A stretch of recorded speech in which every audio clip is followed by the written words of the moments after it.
il y a des facteurs qu'on ne maîtrise pas et on n'est jamais suffisamment bien préparé.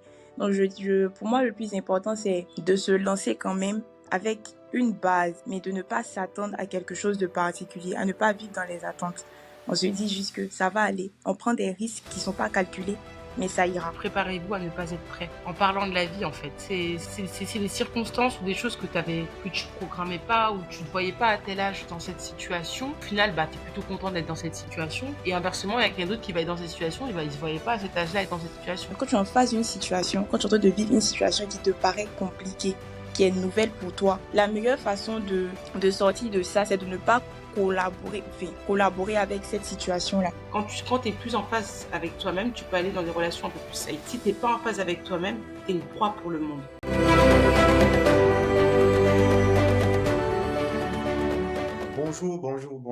Bonsoir à tout le monde et bienvenue encore dans ce nouvel épisode de Tâtonner, le podcast où nous explorons les mille et une facettes de la vie, ses défis, ses joies et ses enseignements. Aujourd'hui, nous allons nous plonger dans un thème fondamental et profondément personnel. Nous allons parler de comment naviguer à travers les changements de vie. Que vous soyez en pleine transition de carrière, en train de déménager dans une nouvelle ville ou pas, que vous fassiez face à des bouleversements personnels. Les changements de vie sont des moments de transformation que nous défier, mais aussi nous faire grandir de manière inattendue. Pour éclairer ce sujet complexe et universel, j'ai la chance aujourd'hui d'accueillir deux invités très inspirants, que des femmes. Et ces invités, je vais leur donner la parole tout à l'heure de se présenter.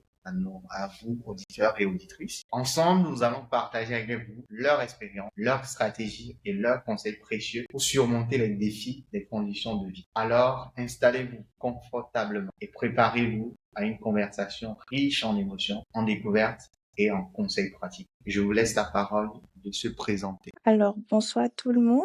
J'espère que vous allez bien et quand vous écouterez ce podcast surtout. Je m'appelle Mathia, Chris Light sur les réseaux sociaux et je suis en master 2 de communication, créativité événementielle et en même temps consultante en communication dans une boîte de la place. Donc, je suis très contente de partager ce moment avec vous et surtout de vous partager mon expérience. Merci. Merci Mathia et bienvenue sur Tâtonner. Bonjour à tous, merci pour l'invitation Audrey dans un premier temps. Alors écoutez, moi je suis Luntandi Kanté, je suis ostéopathe et accessoirement je suis diplômée en différentes formations en périnatalité ostéopathique et aussi en pédiatrie. À côté de ça, j'ai un master 2 en conception de prothèses chirurgicales, donc pour les personnes qui souffrent d'arthrose ou alors de fracture du col du fémur. J'ai un master qui permet de faire la conception de prothèses. Donc voilà.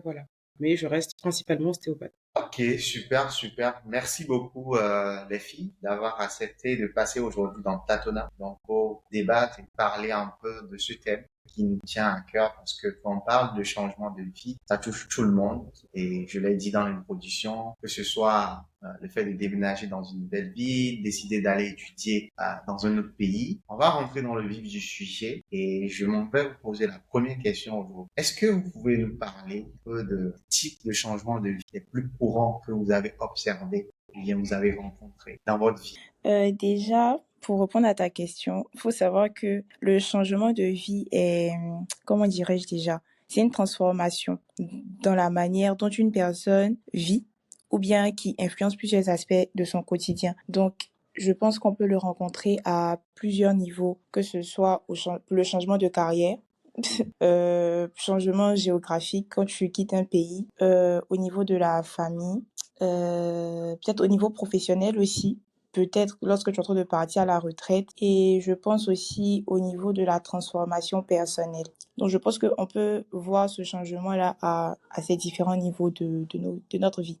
Comme elle disait Mathia, j'ai complété ce qu'elle vient de dire. Effectivement, le changement de vie, je pense que c'est vécu vraiment de façon personnelle. C'est très très subjectif, mais c'est vrai que ça occasionne pas mal de transformations sur la perception du monde ou de ce que l'on est, et aussi comment on le vit. Est-ce qu'on le vit seul? Est-ce qu'on le traverse à plusieurs? Donc il y a tous ces paramètres-là qui peuvent influer grandement sur nos vies, je pense. Ok. Je vais rester avec toi, Kanté, pour nos auditeurs et auditrices qui vont dormir bête ce soir, nous expliquer un peu en quoi plutôt consiste ton métier. Est-ce que tu peux nous expliquer un peu en détail, juste en quelques mots, quoi ça consiste et nous dire un peu aujourd'hui, toi, dans ton métier, cette transition-là avec ces personnes, comment ça se passe? Est-ce que, voilà, c'est difficile à gérer? Qu'est-ce qui le rend difficile à gérer?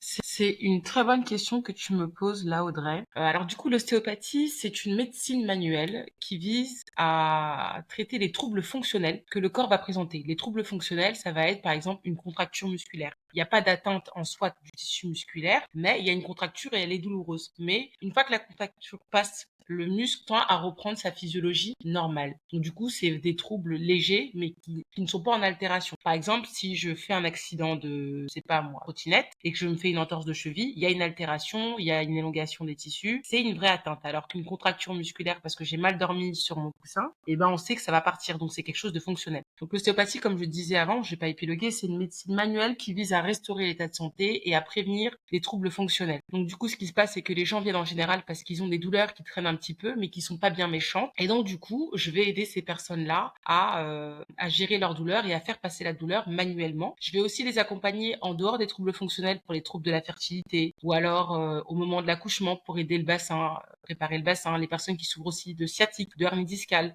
À la différence du kiné, le kiné va rééduquer la zone alors que l'ostéopathe va venir trouver l'étiologie de la douleur. Qu'est-ce qui cause cette douleur-là dans l'environnement? Est-ce que vous passez 4 heures ou 5 heures dans les transports en commun à Dakar, dans les bouchons, et donc du coup votre colonne vertébrale et vos disques souffrent? Et dans ce cas-là, on va se poser la question de peut-être changer la routine, essayer de partir peut-être faire mi-chemin à pied, le chauffeur me dépose en bas et puis on essaye de marcher pour solliciter et soulager le dos. On va un peu se poser la question sur l'ergonomie. Et à côté de ça, quand le patient viendra au cabinet, lui donner quelques conseils justement pour voilà, améliorer son quotidien et le traiter manuellement, mais d'une façon très très différente. Donc après, si on veut revenir un petit peu sur le contexte, sur les changements de vie, moi c'est quelque chose que j'ai en permanence, hein, pas plus tard que ce matin au cabinet. Je croise souvent les gens quand ils sont dans des changements de vie assez brusques, hein, que ce soit par exemple la perte d'un bébé ou alors le début d'un cancer, la fin d'un cancer, qui va engendrer pas mal de décisions hein, dans la vie des patients. Personnellement, la maladie, par exemple, c'est un changement de vie qui vous permet de voir les choses sous un axe complètement différent. La personne qui fait un AVC ou qui fait un arrêt cardiaque, forcément, son rapport à la vie va être un peu bousculé parce qu'elle se rend compte que la vie est quelque chose de très, très, très, très, très fragile et qui peut disparaître à tout moment parce que quand tu te lèves le matin, t'as aucune idée de, bah, il y a potentiellement une chance pour que ce soir, je finisse pas entre quatre planches. Et ça, on l'oublie. Et donc, le fait de faire face à la maladie, par exemple, c'est un changement de vie. Parce que du coup, les priorités, la façon de percevoir les choses, le rapport à nos proches, à notre famille, à l'argent va changer complètement. Par exemple, j'ai un patient qui fait un AVC, il va beaucoup moins se poser la question de dépenser 1000 francs ou 3000 francs en plus ou en moins. Non, il a la valeur de ce qu'est la vie et de l'aspect matériel. Tout ce rapport-là va changer. Donc la maladie, c'est aussi un moment où votre vie, elle change. Je sais pas si c'est très clair ce que j'ai dit jusqu'à présent. Ouais, je Ouais. pense que c'est clair. Je sais pas si Mathia a compris un peu parce que moi, l'idée pour moi, pour nos auditeurs et auditrices, c'est un peu de comprendre ce que tu fais et ce pourquoi aujourd'hui tu es dans cet épisode pour nous parler un peu sur ce thème-là du changement. Et je pense que tu as bien répondu à ma question sur ce côté, notamment la partie qui m'a le plus intéressé, c'est quand tu dis quelqu'un qui est malade, le début d'une maladie ou la fin d'une maladie. C'est un changement de vie en soi, en fait. C'est comme si je commençais une nouvelle vie, bien je suis presque à la fin de ma vie. Et je sais Exactement, pas si exactement. voilà. Je sais pas si Mathie a quelque chose à rajouter avant de continuer avec toi surtout, parce qu'il y avait une autre question qui a émergé de ton intervention. Mathia? Non, du tout. Par contre, je voulais revenir sur quelque chose. Quand elle a parlé du fait que, par exemple, quelqu'un qui est malade, qui a fait un AVC, ne verra plus la vie d'une certaine façon après sa maladie. Je voulais revenir sur ce point-là pour dire, c'est vraiment après ta maladie en fait que comment je dirais déjà, il y a des personnes qui ne réalisent toujours pas, après par exemple être passé par un long moment de maladie, que la vie est importante en fait et qu'ils sont en train de passer à un autre cap. Donc là, je voulais plus dit que peut-être c'est à ce moment-là, c'est comprendre que il faut accepter. Donc c'est déjà prendre une décision et comprendre que si j'ai été tirée de cette maladie-là, c'est une opportunité pour moi de sortir de quelque chose, de grandir. Donc je voulais juste rajouter que c'est pas tout le monde qui a ce déclic-là, de se dire que j'ai eu à changer, j'ai eu à passer une étape en sortant de ça. Je sais pas si je me fais comprendre. Ouais, Euh, je comprends Tout à parce fait. parfaitement. oui, parce que j'ai été confrontée à ça, des membres de ma famille qui ont été malades, qui ont fait des crises et qui n'ont pas compris après ça que la vie leur redonnait une autre chance, qui n'ont pas compris après ça qu'ils étaient en train de passer à une autre étape et qu'ils étaient en train de changer quelque chose dans leurs attitudes, dans leurs habitudes. Donc je voulais juste rajouter que faut déjà qu'on accepte et que c'est vraiment une décision. Faut accepter que je suis passée par là et que je vais à un autre niveau, que je serai confrontée à d'autres défis et à d'autres challenges. C'est ce que je voulais rajouter. Merci Mathia pour cet éclaircissement. Je pense que c'est bien fait de toucher ce point-là parce que, comme on dit toujours, j'aime bien la phrase qui dit, c'est comme si la vie leur redonnait une seconde chance. Mais beaucoup de gens ne saisissent pas cette chance-là de dire merci à la vie.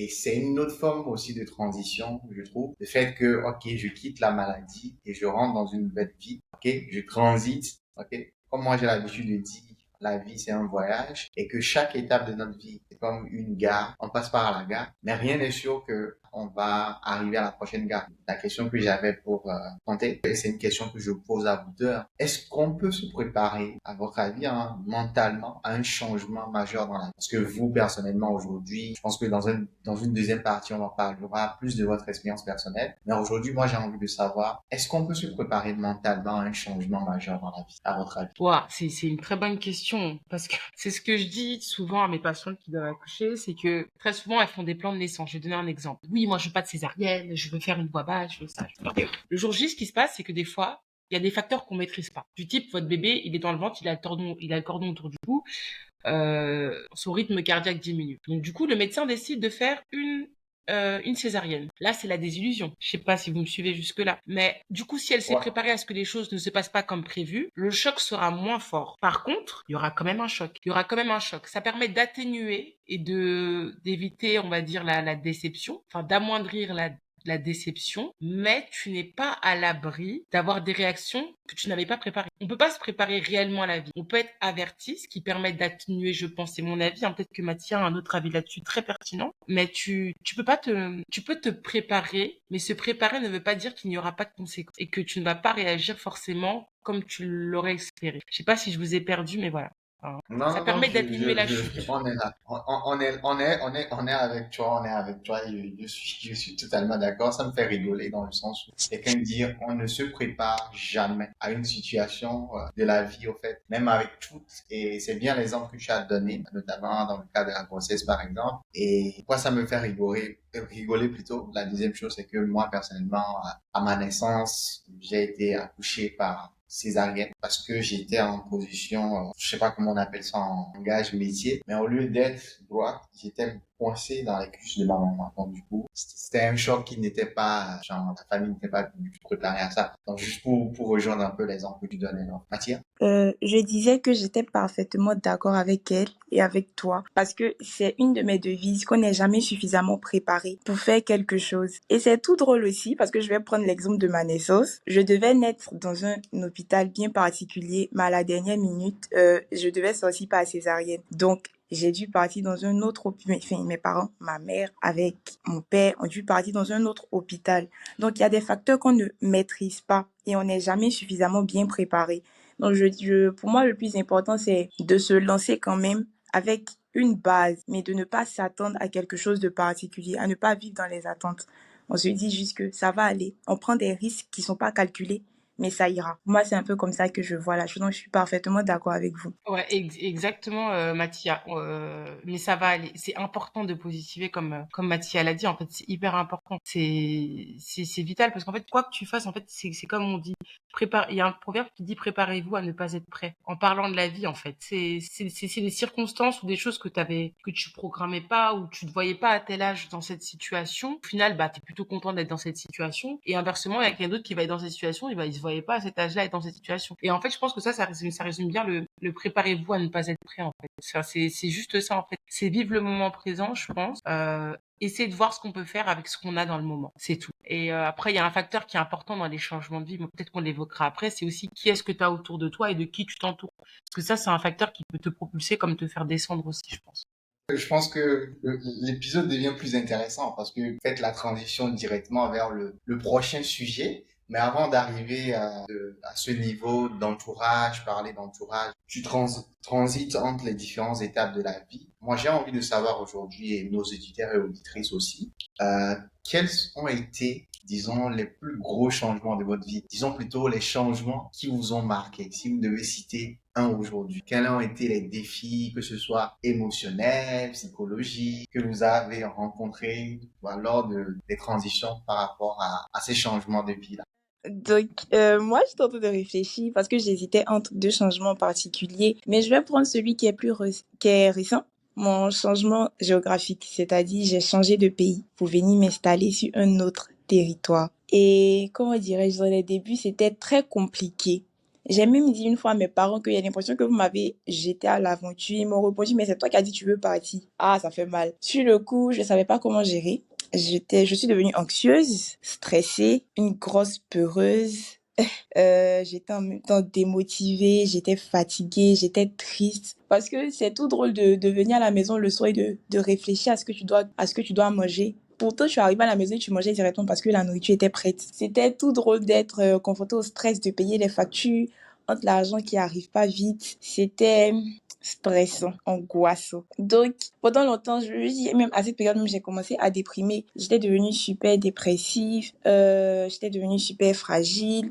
Mon hypersensibilité s'est améliorée. Genre, c'est a augmenté à un point que je ne peux imaginer. Et c'était vraiment pénible pour moi. Je me suis pas adaptée du tout la première année. Et je rends grâce parce que ça va maintenant, mais vraiment, c'était compliqué, très, très, très, très compliqué. Je ne sais pas si Kanté veut rajouter quelque chose. Mathias, Oui. avant qu'on ne passe à compter, je pense que pour nos auditeurs et aussi nos équipes, Mhm. Tia, elle est ivoirienne, elle est basée au Sénégal. Ça fait combien de temps que tu es au Sénégal? Ça va, ça sera ma deuxième année maintenant. Et moi, aujourd'hui, ce changement-là, tu as dit une phrase qui dit, ben, c'est là où je réfléchis à quoi manger, même si la nourriture, tu te rends compte comment tu as géré cette étape. Ça fait 2 ans que tu es là. Tu as parlé tantôt d'ancienneté. Comment tu as géré, tu as surmonté tout ça, devenir une meilleure personne? Bon, déjà, pour être vrai et honnête, parce que je suis quelqu'un de très honnête, je n'ai rien géré du tout la première année.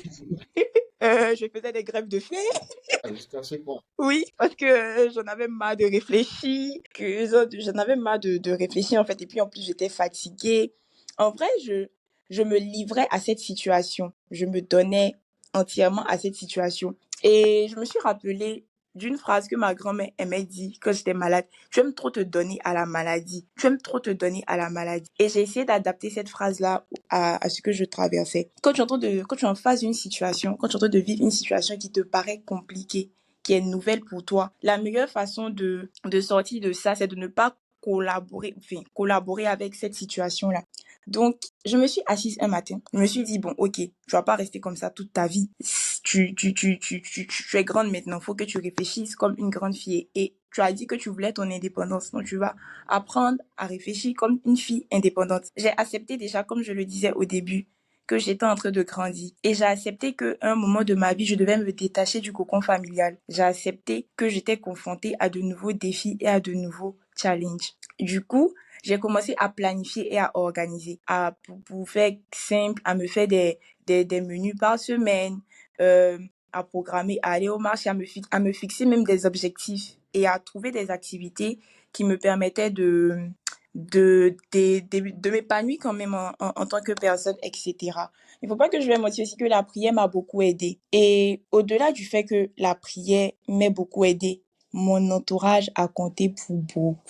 Mon entourage et surtout ma famille ont compté pour beaucoup. C'est tout drôle, mais si je vous dis aujourd'hui qu'à chaque événement qui se passe avec mes amis qui sont loin de moi ou avec ma famille, genre, j'assiste à ça en appel vidéo. s'il y a une sortie de famille, ça va au restaurant, genre, je m'habille comme si j'étais là-bas et on dépose le téléphone, on mange tous ensemble. Genre, c'est peut-être des trucs aléatoires ou bien des petits trucs que quelqu'un peut trouver anodins ou bêtes. Mais moi, ça m'a beaucoup aidé de sentir que ils étaient là pour moi sans pour autant être proches de moi. Donc, c'est un peu comme ça.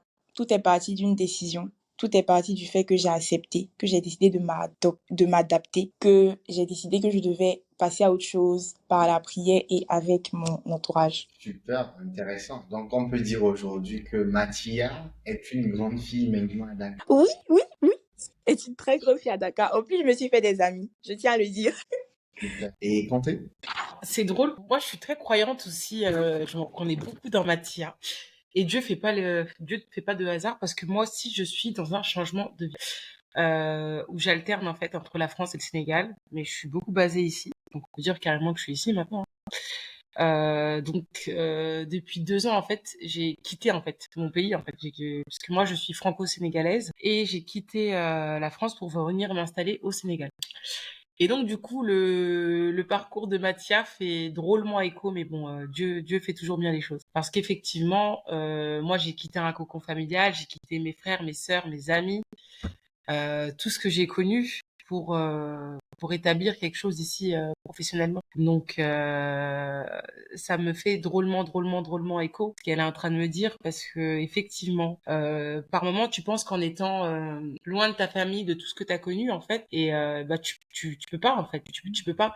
Et c'est vrai que dans les premiers mois ça n'a pas été très simple et c'est toi qui prends cette décision, hein. Comme disait Mathia, moi cette décision je l'ai prise en âme et conscience, mais ce que ça déclenche derrière, t'es pas prêt. T'es pas prêt et puis ça a été aussi une période de crise identitaire pour moi parce que j'étais pas revenue au Sénégal depuis que j'étais petite quoi. J'étais venue, j'avais 6 ans, je suis revenue c'était à 20 ans pratiquement de plus. Donc ça a été le choc. Ça a été le choc, donc j'étais pas prête. Mais ça a été un bon choc au final parce que du coup au final tu changes en fait. Je pense que peut-être Mathias se reconnaîtra là-dedans, hein. Mais ça te permet d'évoluer, de grandir parce que ça te fait grandir par la force des choses, hein. Tu n'as pas le choix. Bien vrai que moi j'ai la chance quand même d'avoir mes parents qui font les allers-retours, qui viennent à Dakar de temps en temps. D'ailleurs en ce moment mon père est là. Bah c'est pas la même chose en fait quand même. C'est pas du tout la même chose et tu grandis au final parce que tu es en dehors de ton cercle familial. Quand t'es en dehors de ton cercle familial, c'est vraiment la vraie toi, qui tu es, ce que tu veux, ce que tu ne veux pas, comment tu vois la vie. Tu fais face à toi-même. Je sais pas si c'est pareil. Je sais pas si c'est pareil pour toi, Mathia. Mais j'ai dû beaucoup bosser sur moi-même. Et c'est pour ça que je rends grâce vraiment à Dieu parce que s'il n'y avait pas eu cette décision que j'ai prise il y a 2 ans, j'aurais pas eu cette connaissance-là de moi-même aussi approfondie. Et ce temps-là que je m'octroie, le fait d'être seule pour le moment, de pouvoir de faire face à ses peurs, à ses insécurités, à ce qu'on veut, ce qu'on ne veut pas, comment on voit la vie, qu'est-ce qu'on a envie de faire. Le fait de se couper de son cercle familial, ça permet d'être en phase avec tout ça, partiellement en phase, mais du moins de se concentrer sur tous ces aspects-là qui sont, je pense, nécessaires en tant qu'être humain dans une vie, parce que si tu prends pas le temps de faire le point sur ça, tôt ou tard, ça va finir par te péter à la gueule, en fait. Mais quand ça, tu sais pas. Donc du coup, c'est vrai que je me reconnais beaucoup dans ce que Mathia a dit, mais c'est ça la beauté des changements de vie et surtout le changement de pays, le cadre familial qu'on casse quand on va vers cette indépendance. Forcément, tu es confronté à toi-même et je pense que tout le monde devrait être confronté à soi-même parce que c'est une très bonne chose. Il ne peut en ressortir que du meilleur au final. Et je suis Et parfaitement d'accord avec Kanté. C'est dur d'être confronté à soi-même, mais finalement, tu es contente quand tu te rends compte que, ah, j'ai travaillé sur ça et je suis une meilleure personne. Je suis une meilleure version de moi-même. Et surtout que tu deviens stable. Exact. Ça, c'est très ça parce que j'avais l'impression d'être instable toute ma vie. Mais là, je suis devenue une personne très stable de la tête. Oui, mais tu vois, même pas même question, mais toi après tu l'as peut-être vécu comme ça, tu vois, Mathia, mais Mhm. en fait t'as pas le choix. T'as plus ton frère, t'as plus ta sœur, t'as plus ta copine des 400 coups. Qu'est-ce qui reste in fine? Il reste toi. Et quand il reste toi, tu peux te dire, est-ce que je suis en phase avec moi-même? Est-ce que ça me va? Est-ce que ça me va? Le fait d'être arrivé à Dakar, pour moi, aujourd'hui, je sais que ce que je fais actuellement, le métier que je fais, j'ai pas l'impression de travailler parce que je fais ce que j'aime. Ça te conforte aussi dans tes choix professionnels, dans Mhm. la vie que tu veux mener. Est-ce que je suis en adéquation avec ça? Est-ce que ça me va? Est-ce que ça ne me va plus? T'es obligé, en fait, de faire face à toi-même. À la fin de la journée, là, t'es tout seul devant ta glace. Donc, est-ce que je suis OK avec ça? Et moi, ça m'a permis de rétablir la relation avec que j'avais avec moi-même, de rentrer en connexion avec moi-même et d'aller vers des relations plus safe avec les gens et plus saines. Quand t'es plus en phase avec toi-même, tu peux aller dans des relations un peu plus safe. Si t'es pas en phase avec toi-même, t'es une proie pour le monde. Donc, tu vois, le Ah, temps que t'as seul, même là, tu vois, genre, on est là, on fait le podcast, genre, c'est une grâce, Dieu merci, alhamdoulilah, de se dire que, tu vois, là, je termine, je fais mon Netflix, t'es en paix avec toi-même. Et quand on dit la paix, c'est quelque chose de non négociable, et purée, et t'en prends tellement conscience de ce truc-là aussi. Je sais pas, c'est mais pareil pour toi, vraiment. Betty. Oui, vraiment, vraiment, vraiment. C'est vraiment pareil pour moi. Et je me retrouve vraiment dans tes mots.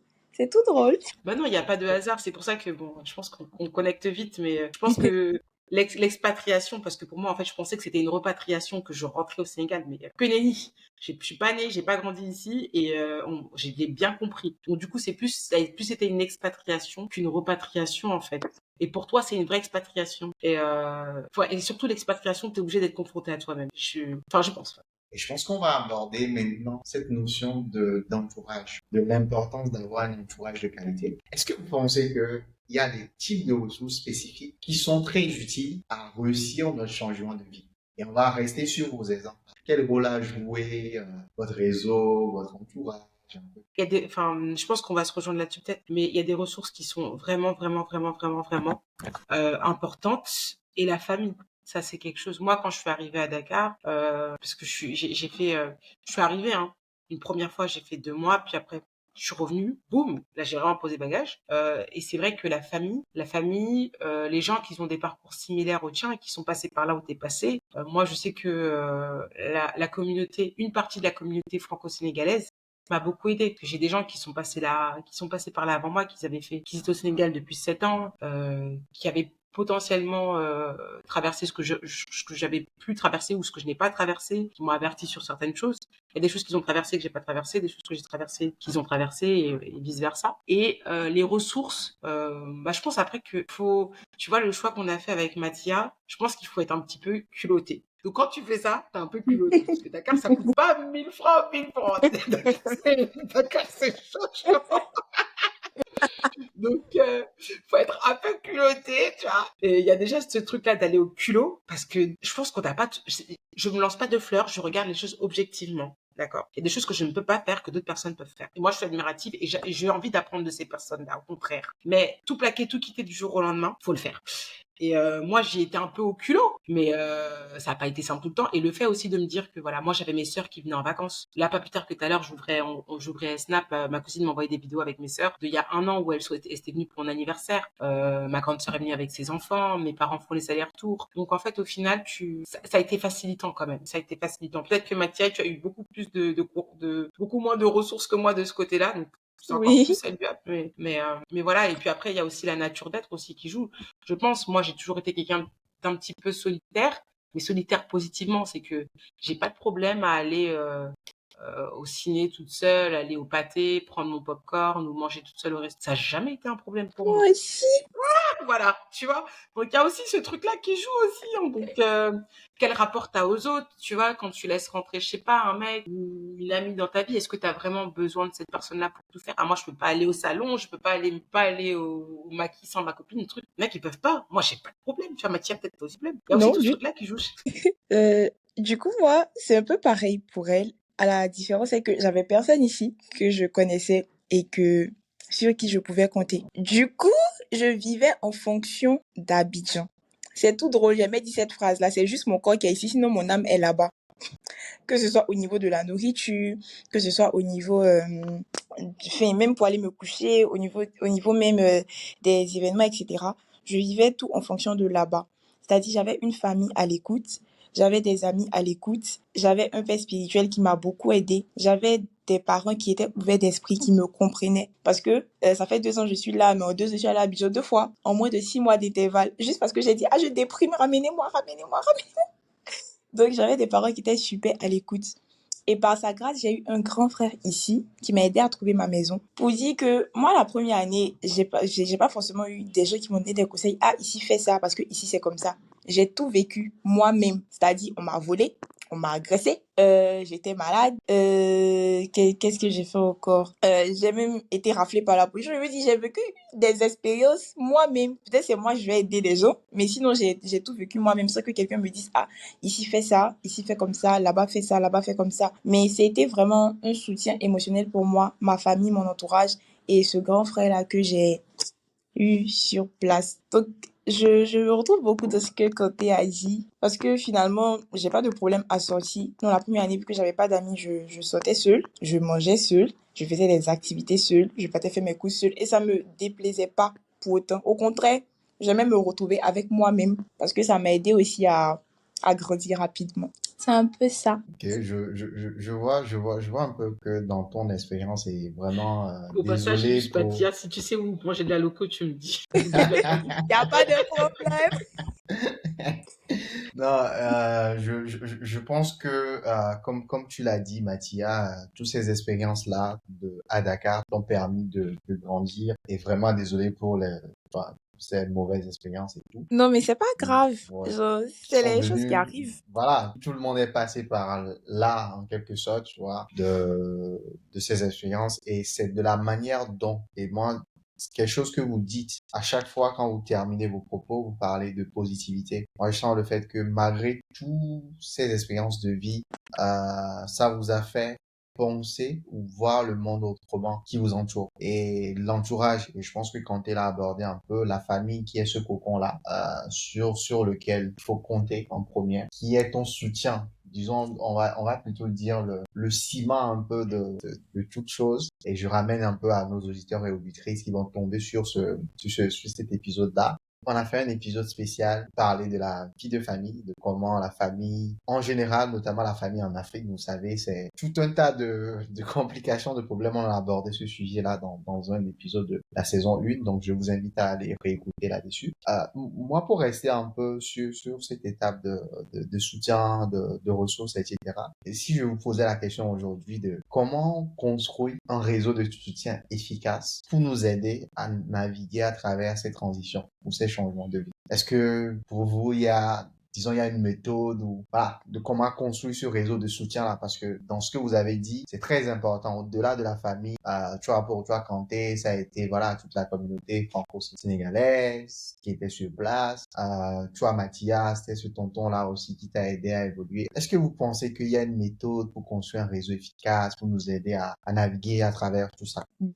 Oui, je pense qu'il faut d'abord s'adapter et apprendre de la culture de l'autre. Je pense ça d'abord et surtout sociabiliser. Je pense que la meilleure façon le réseau que tu veux construire, le réseau de soutien que tu veux construire, commence d'abord par le boutiquier avec qui tu commences à parler le matin. Pour la petite anecdote, j'avais acheté un jour des mangues et j'en avais acheté beaucoup. Donc, j'étais passée à la boutique et j'en ai donné à mon boutiquier. Et depuis ce jour-là, j'ai remarqué qu'il a commencé à avoir, il a commencé à être beaucoup plus attentif, beaucoup plus bienveillant. Il m'a mis enfin, il m'a permis aussi de parler à d'autres voisins, à d'autres personnes du quartier, etc.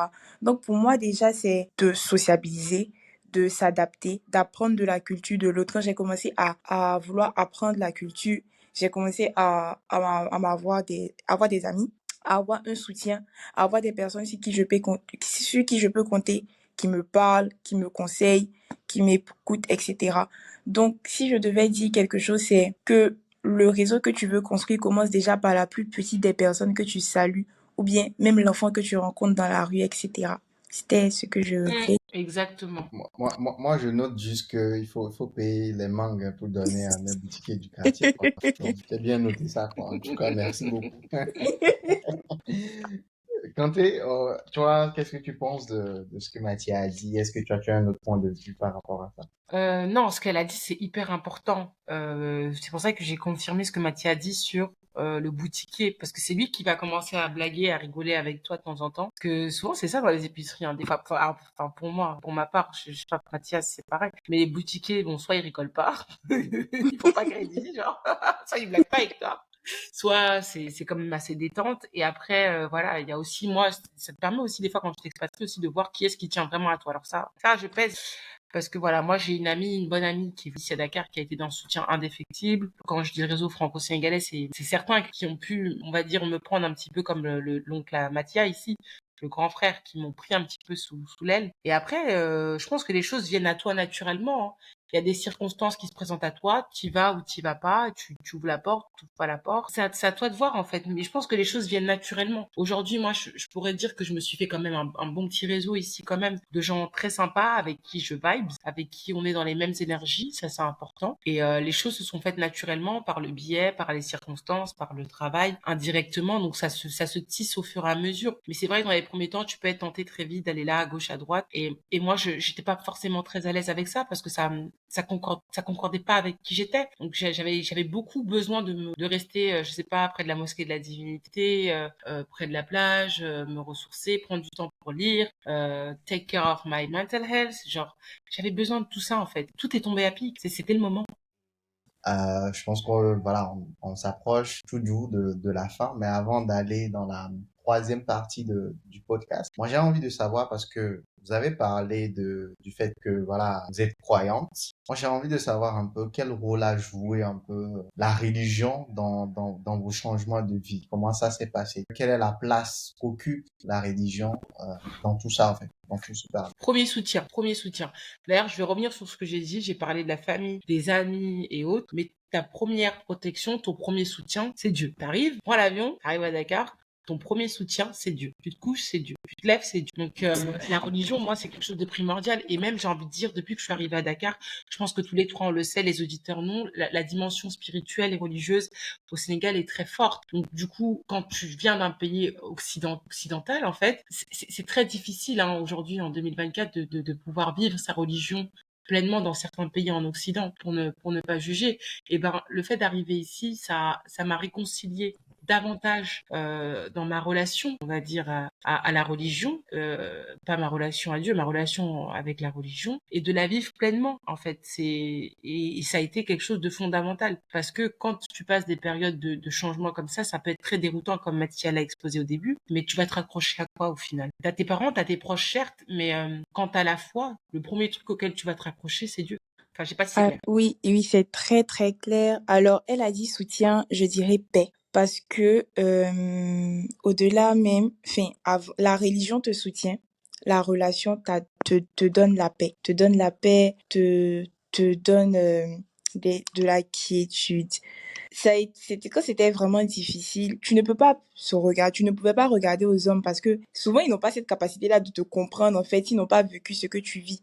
Ils n'ont pas traversé ce que tu traverses. Alors que quand tu regardes à Dieu, quand tu te confies à lui dans la prière, il est celui-là même qui te relève, qui renouvelle tes forces, qui te donne des orientations, qui te donne des directives claires et précises et surtout qui te donne sa paix. Pas comme le monde te la donne parce que la paix du monde peut être passagère, peut être éphémère, la joie du monde aussi. Mais lorsqu'il te donnait cette paix-là, lorsqu'il me donnait cette paix et cette joie, j'avais cette force et cette capacité de passer à autre chose, de surmonter ce que je traversais. Et je me disais toujours que c'est pour une période. J'ai quelque chose à tirer de ça. C'est des expériences que j'acquiers. Tant que Dieu est là, ça ira. Donc, je dirais soutien, je dirais paix et aussi la grâce d'avoir des frères en Christ avec qui tu peux communier, avec qui tu peux parler sans pour autant te sentir jugé et gêné et qui ont la même perception de la vie que toi, qui ont la même vision des choses que toi et qui te comprennent en fait parce qu'ils se retrouvent souvent dans ce que tu traverses. Donc, c'est ce que je voulais rajouter. Merci, merci, merci. Je pense que ça s'applique un peu à importe la religion pour tous ceux qui vont nous suivre, que vous soyez chrétien, musulman, bouddhiste, tout ce que vous voulez.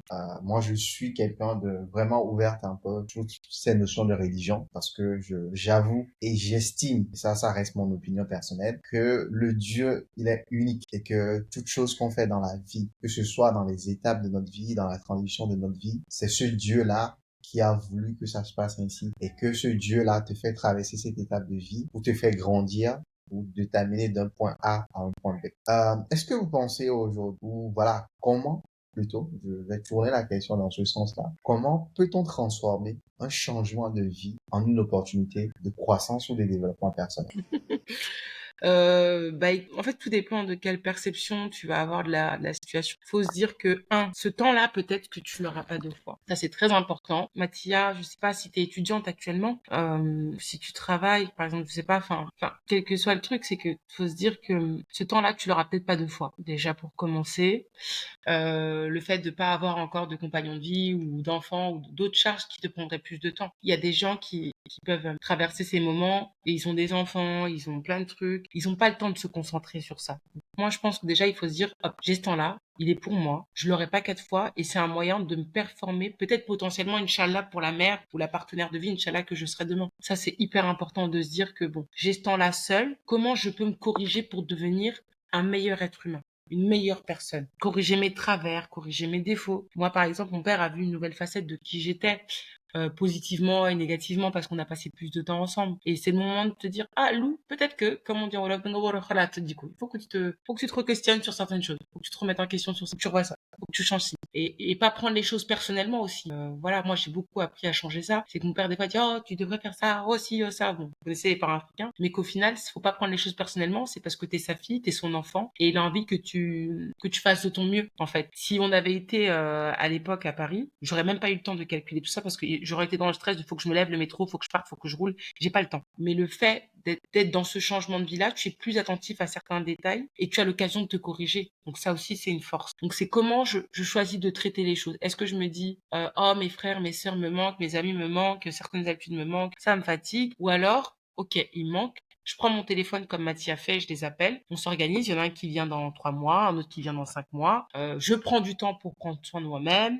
Si j'ai 10 000 francs, tac tac, je vais me faire les ongles, je vais faire mes trucs, je prends soin de moi en fait. Donc c'est du temps on se rend pas compte, hein, mais ce temps-là quand t'es pas engagé personnellement, c'est un temps béni, c'est un temps béni. Donc tu peux te dire bon, je prends du temps pour prendre soin de ma santé physique, faire du sport, prendre soin de ma peau, Netflix and chill, visiter le pays, voir les aspects positifs et tout ça justement, ça va être créateur de liens parce que tu vas choisir d'aller vite t'égorer, puis tu vas rencontrer d'autres personnes qui sont dans telle branche, qui vont t'amener là-dedans, et puis tu vas sortir progressivement de tout ça en fait. Je sais pas si c'est clair ou si je me suis perdue dans le fil conducteur. Moi, c'est clair. Voici Mathia. Oui, c'est clair pour moi déjà et je suis très d'accord avec elle. Pour moi, c'est de transformer en fait ce qu'on traverse en leçon de vie et surtout en expérience. Parce que comme elle a dit, ok, mes parents me manquent, qu'est-ce que je fais? Donc pour moi, c'est je traverse cette situation,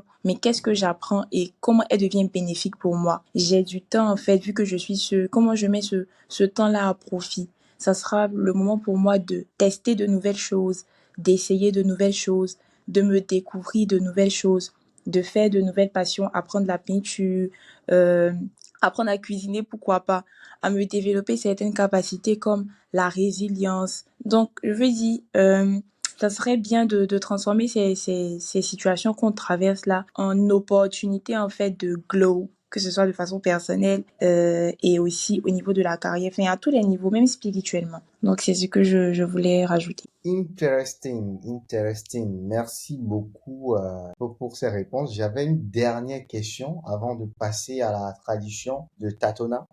Mais je vous explique très rapidement la tradition aujourd'hui dans la saison 2 de Tatona. C'est que à la fin de chaque épisode, les invités sont invités à se poser une question entre eux. C'est-à-dire, Mathia va poser une question à Kanté. Kanté aussi, tu vas poser une question à Mathia. Ça peut être une question qui est en rapport avec le thème, le sujet qu'on a abordé jusque-là, ou ça peut être une question de façon générale. Mais avant de venir à la tradition, à la tradition de fin, moi, ma toute dernière question, et ça, c'est vraiment pour nos auditeurs et nos auditrices qui nous écoutent. Quel conseil pratique donneriez-vous aujourd'hui à quelqu'un qui nous écoute actuellement et qui est en plein milieu d'une transition de vie?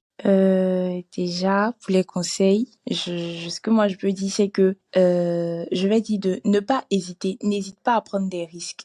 Je vais conseiller à quelqu'un de ne pas hésiter à prendre des risques parce que souvent l'audace nous ouvre des portes auxquelles on ne s'y attend pas. Donc, prends des risques, même quand tu ne maîtrises pas, même quand tu ne sais pas, même quand tu ne comprends pas forcément. N'hésite pas à te lancer en fait, n'hésite pas à être une personne audacieuse. Ensuite, le deuxième conseil, c'est de prendre soin de sa santé mentale parce que c'est vraiment important.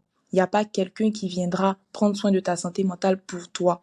Prends soin de ta santé mentale, prends soin de ton corps, prends soin de ton âme, prends soin de ton esprit. Ça va t'aider en fait à tenir dans les moments difficiles. Et ensuite, le dernier conseil, c'est d'anticiper les futurs challenges ou les futurs défis qu'on pourrait rencontrer. Donc, c'est un peu les conseils que je peux donner à quelqu'un qui est en pleine transition de changement de vie. Donc, je laisse la parole à Kanté si elle veut rajouter quelque chose. Ouais, comme Mathia, elle l'a dit, prenez des risques, soyez audacieux, faites-le. Et surtout, c'est parce que souvent quand on fait quand on prend ces chemins de vie là, ces changements en fait, c'est toujours libérateur et ça permet d'ouvrir des portes et d'avoir une meilleure connaissance de soi. Donc quelle que soit la phase que vous êtes en train de traverser, croyez-moi, vous pouvez en ressortir que grandi, vraiment. Dans vos rapports avec les autres, dans votre rapport avec vous-même, first of all. Déjà avec vous-même, ça c'est hyper important. Et aussi comment vous allez interagir avec. Moi, j'ai appris à placer beaucoup plus mes limites avec les gens et à aller voir sous un aspect complètement différent. Et je pense que ça m'a beaucoup aidé.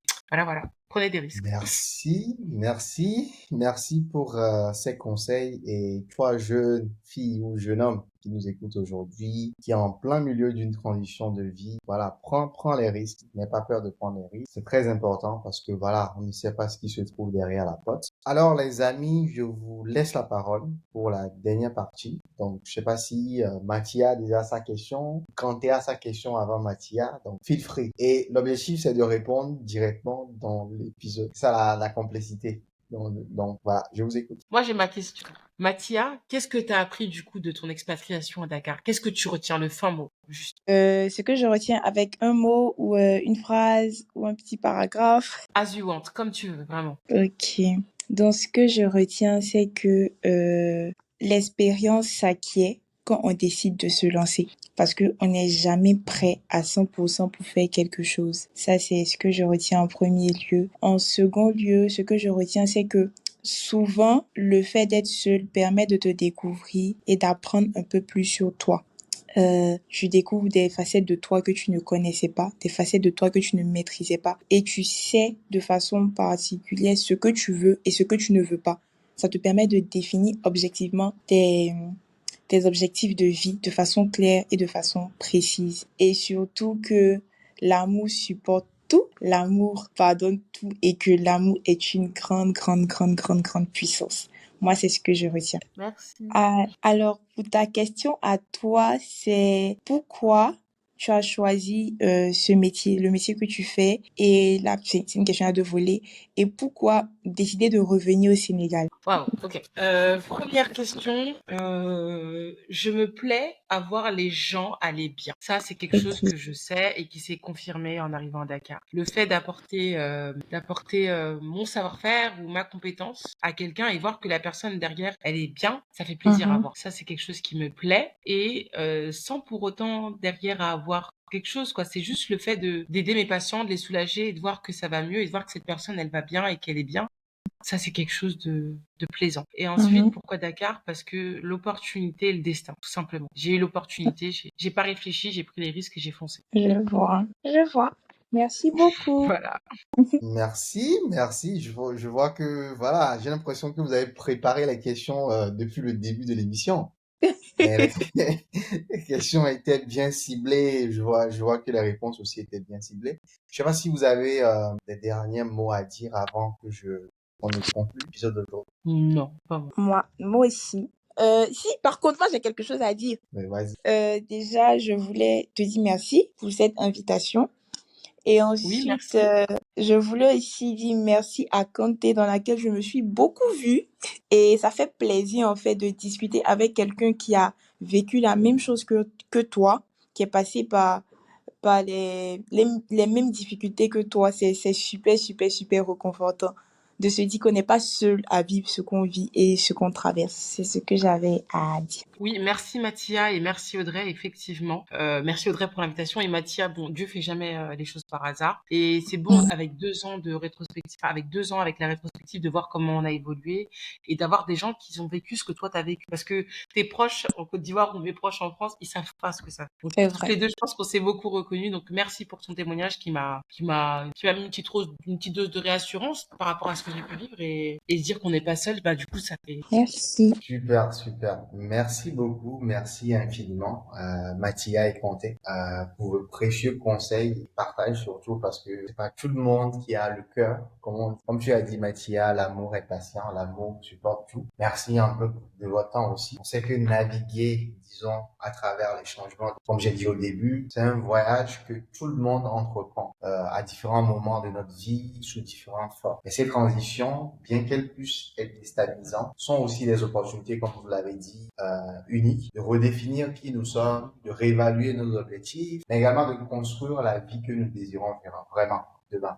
Parce qu'aujourd'hui, si je veux demain faire un métier dans lequel je me sens bien, c'est à moi de décider. Et ces étapes de vie, ces transitions de vie nous poussent à donner le meilleur de nous-mêmes. Donc, j'espère vraiment que cet épisode pour nos auditeurs et auditrices vous a apporté de la clarté, du réconfort, mais également des outils pratiques. Comme Mathias s'est retrouvé également dans le comté, j'espère que vous aussi vous êtes retrouvés dans mes invités que j'ai reçus. N'hésitez pas à oser, ce que j'ai envie de dire, oser, oser, oser, oser. Et souvenez-vous que chaque fin marque un nouveau départ dans la vie et chaque défi est une chance de grandir et d'évoluer.